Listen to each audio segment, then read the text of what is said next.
राहुल गांधी कल दिल्ली में पंजाब कांग्रेस के नेताओं के साथ डिस्कस कर रहे थे। राहुल गांधी पंजाब में होने वाले 2027 के चुनाव के लिए पार्टी के नेताओं को गाइड कर रहे थे। उन्हें बता रहे थे कि पार्टी के संगठन को मजबूत करने के लिए उन समर्पित नेताओं को ही आगे करना है जो बरसों से पार्टी के लिए मेहनत कर रहे हैं। लेकिन राहुल गांधी को इस बात का जरा भी एहसास नहीं होगा कि चंडीगढ़ में चंद घंटों के बाद उनकी इन नीतियों को ठेंगा दिखा दिया जाएगा और उनके रोड मैप को खारिज कर दिया जाएगा। जी हाँ, ऐसा ही हुआ चंडीगढ़ में जब दोपहर को दीपेंद्र हुड्डा ने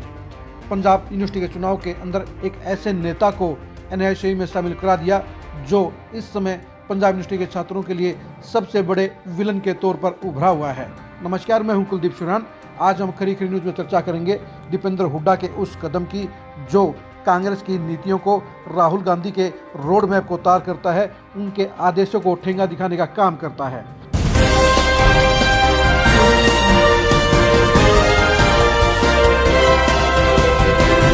पंजाब यूनिवर्सिटी के चुनाव की घोषणा हो चुकी है और कल इसके लिए नामांकन भरने का अंतिम दिन है। पंजाब यूनिवर्सिटी में पिछले 10 साल से लगातार दीपेंद्र हुड्डा अपने चहेतों को चुनाव लड़वाते आए हैं और वो इस मामले में इस बात का जरा भी ख्याल नहीं रखते कि उन्हें पार्टी के समर्पित नेताओं को आगे करना है या उन्हें सिर्फ अपने पिट्ठुओं को और चहेतों को ही आगे बढ़ाने का काम करना है। ये सच्चाई है कि इस मामले में दीपेंद्र हुड्डा खालिश तौर पर सिर्फ इस बात का ख्याल रखते हैं कि वो उन्हीं नेताओं को एनआईसी में चुनाव लड़ाने का काम करेंगे जो उनके पैर छूने का काम करते हैं, जो उनकी हाजिरी मारने का काम करते हैं और जो उनका हुक्म बजाने का काम करते हैं। यही वजह है कि इस बार के चुनाव को लेकर भी दीपेंद्र हुड्डा ने कल चंडीगढ़ में पूरी गहमा गहमी बनाए रखी। उन्होंने अपने आवास के ऊपर एक मीटिंग करते हुए पीयू के प्रेसिडेंट अनुराग दलाल को एनआईसी में शामिल करने का काम किया। सबसे बड़ी बात यह है कि यह फैसला दीपेंद्र हुड्डा ने उन हालात में किया जब पंजाब यूनिवर्सिटी में अनुराग दलाल को लेकर बेहद खिलाफत का माहौल है। उन्हें पंजाब यूनिवर्सिटी में इस समय सबसे बड़ा विलेन माना जाता है और अनुराग दलाल के खिलाफ पूरे साल तक एनएसयूआई लगातार धरने प्रदर्शन करती रही है, उनकी पोल पट्टी खोलती रही है, उनके करप्शन के मामलों को उछालती रही है और ऐसे में एकाएक ही दीपेंद्र हुड्डा ने उस शख्सियत को एनएसयूआई का पार्ट बना दिया, यानी एनएसयूआई की पूरी मुहिम को उन्होंने बट्टे खाते में डाल दिया। अब आप खुद ही बताइए कि एनएसयूआई के कार्यकर्ता अब पंजाब यूनिवर्सिटी में किस मुंह से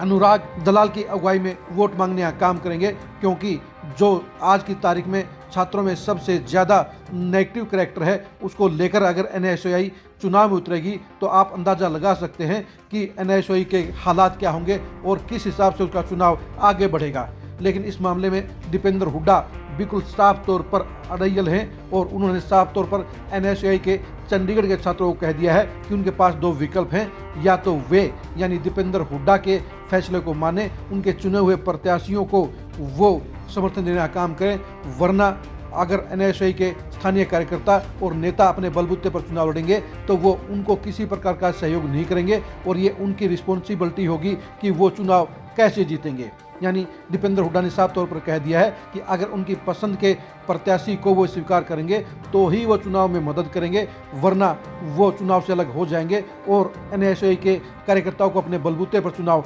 लड़ना होगा। अनुराग दलाल को जिस तरह से दीपेंद्र हुड्डा ने सुपर स्टेटस देने का काम किया है, इसके साथ साथ सबसे बड़े मजे की बात यह भी है कि दीपेंद्र हुड्डा ने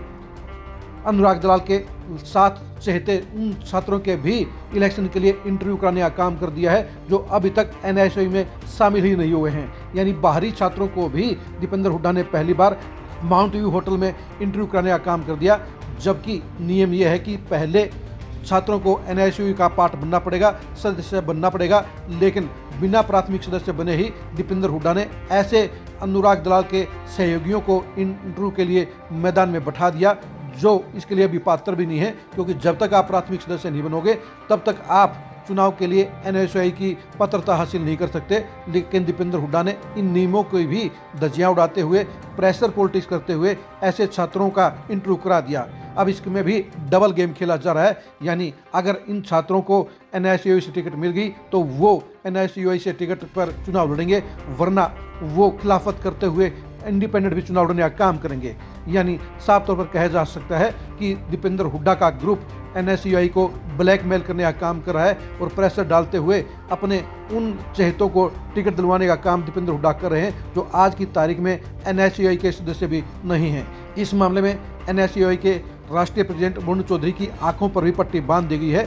उनको जमीनी हकीकत नहीं बताई जा रही है और वो भी दीपेंद्र हुड्डा की हाँ में हाँ मिलाने का काम कर रहे हैं। और दीपेंद्र हुड्डा ने इस मामले में कन्हैया कुमार को भी प्रेशर में डालते हुए कल रात को प्रत्याशियों की घोषणा के लिए चंडीगढ़ बुला लिया था, लेकिन चंडीगढ़ के NSUI के स्टूडेंट छात्रों ने इस मामले में कड़ा विरोध करते हुए चेतावनी दे दी कि अगर उनके ऊपर बाहरी प्रत्याशियों को थोपने का काम किया गया तो वो फिर सारे के सारे बगावत कर देंगे, वो खिलाफत कर देंगे, जिसके चलते कन्हैया कुमार को बैरिंग वापस लौटना पड़ा और इस मामले में प्रत्याशियों की घोषणा नहीं हो पाई। आज पूरे दिन इस मामले में फैसला होने की उम्मीद जताई जा रही है। इस मामले में दीपेंद्र हुड्डा आज एक बार फिर से कोशिश करेंगे कि अपने चहेतों को टिकटें दिलवा पाएं। इस मामले में साफ तौर पर एक तरफ जहां पूरे साल तक NSUI का झंडा उठाने वाले, NSUI के लिए मेहनत करने वाले छात्रों का ग्रुप खड़ा है, तो दूसरी साइड में अनुराग दलाल की अगुवाई में दीपेंद्र हुड्डा ने एक ऐसे ग्रुप की एंट्री करवा दी है जो किसी भी सूरत में ना तो कांग्रेस के लिए समर्पित है, ना ही NSUI के वो प्राथमिक सदस्य हैं और उन्हें जबरदस्ती NSUI पर थोपा जा रहा है। यानी दीपेंद्र हुड्डा साफ तौर पर अपने चहेतों को ही चुनाव लड़वाना चाहते हैं। दीपेंद्र हुड्डा साफ तौर पर सिर्फ अपने गुणगान करवाने वाले नेताओं को पैदा करना चाहते हैं। उन्हें इस मामले में न तो NSUI की जरूरत है, ना ही कांग्रेस के लिए समर्पण भाव की जरूरत है। और सबसे बड़ी बात यह है कि दीपेंद्र हुड्डा ने इस मामले में पंजाब के कांग्रेस नेताओं को भी इग्नोर करने का काम किया है। दीपेंद्र हुड्डा ने इस मामले में हिमाचल प्रदेश के भी कांग्रेस नेताओं को इग्नोर करने का काम किया है, जबकि पंजाब यूनिवर्सिटी में तीनों ही स्टेटों के स्टूडेंटों की संख्या काफ़ी ज़्यादा है। ऐसे में सबसे पहले दीपेंद्र हुड्डा को पंजाब में आगामी चुनाव को ध्यान में रखते हुए पंजाब के नेताओं को भी विश्वास में लेना चाहिए था, लेकिन दीपेंद्र हुड्डा इस मामले में बिल्कुल अपने पैटर्न पर चल रहे हैं, अपनी मनमानी चला रहे हैं और इसलिए उन्होंने उन अनुराग दलाल को NSUI में शामिल करवा दिया है, जो आज की तारीख में पंजाब यूनिवर्सिटी में सबसे ज़्यादा नेगेटिव कैरेक्टर हैं और उनके 1 साल के कार्यकाल को लेकर बहुत सारे सवाल उठे हैं, बहुत सारे प्रदर्शन हुए हैं। और ऐसे में दीपेंद्र हुड्डा ने अनुराग दलाल को NSUI के साथ जोड़कर NSUI की चुनावी संभावनाओं को